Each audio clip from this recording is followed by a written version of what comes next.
বীর মুক্তিযোদ্ধা শহীদ ইয়াকুব আলীর ২৭তম মৃত্যুবার্ষিকী উপলক্ষে স্মরণ সভা অনুষ্ঠিত। কুষ্টিয়া জেলা প্রতিনিধি সাজ্জাদ আলীর প্রতিবেদনে।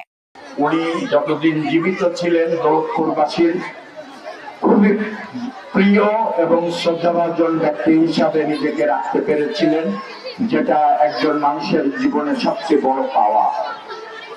বীর মুক্তিযোদ্ধা শহীদ ইয়াকুব ২৭তম মৃত্যুবার্ষিকী উপলক্ষে কুষ্টিয়া দৌলতপুর উপজেলার ফিলিপনগর মরিচা ডিগ্রি কলেজ সংলগ্ন মরহুমের সমাধিস্থলে দোয়া মাহফিলের আয়োজন করা হয়।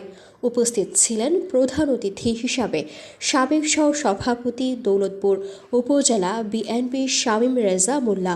বিশেষ অতিথি হিসাবে ছিলেন সাধারণ সম্পাদক দৌলতপুর উপজেলা বিএনপি মোহাম্মদ বিল্লাল হোসেন, সাবেক চেয়ারম্যান ফিলিপনগর ইউনিয়ন পরিষদ মোহাম্মদ নুরুর রহমান, বিশিষ্ট সাংবাদিক সাইদুর রহমান।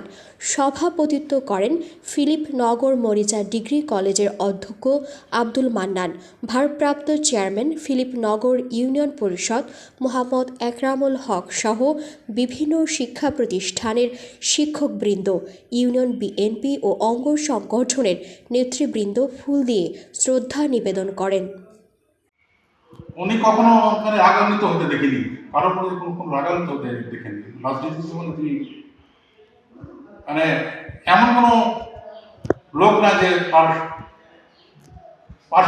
পারিপার্শ্বিকতা বা সাহায্য সহযোগিতা পায়নি। কি ধনী, কি গরিব, কি বড় লোক, সবাই। এবং দৌলতপুরের একজন আইডোলজি, তার যে আইডল ম্যান হিসাবে সে পরিচিত ছিলেন। রাজনীতিক ব্যক্তি হিসাবে দলমত নির্বিশেষে তিনি সবার কাছে একটা গ্রহণযোগ্য নেতা হিসাবে পরিচিত ছিলেন। আশা করছি আল্লাহর কাছে উনি পৌঁছে গেছেন, আল্লাহ তাকে বেস্ট করবে।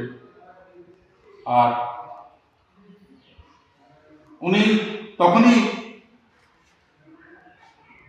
সন্তুষ্ট হবেন, ওনার তার শান্তি পাবেন যখন এই কলেজটা আরো পরিপূর্ণভাবে, আরো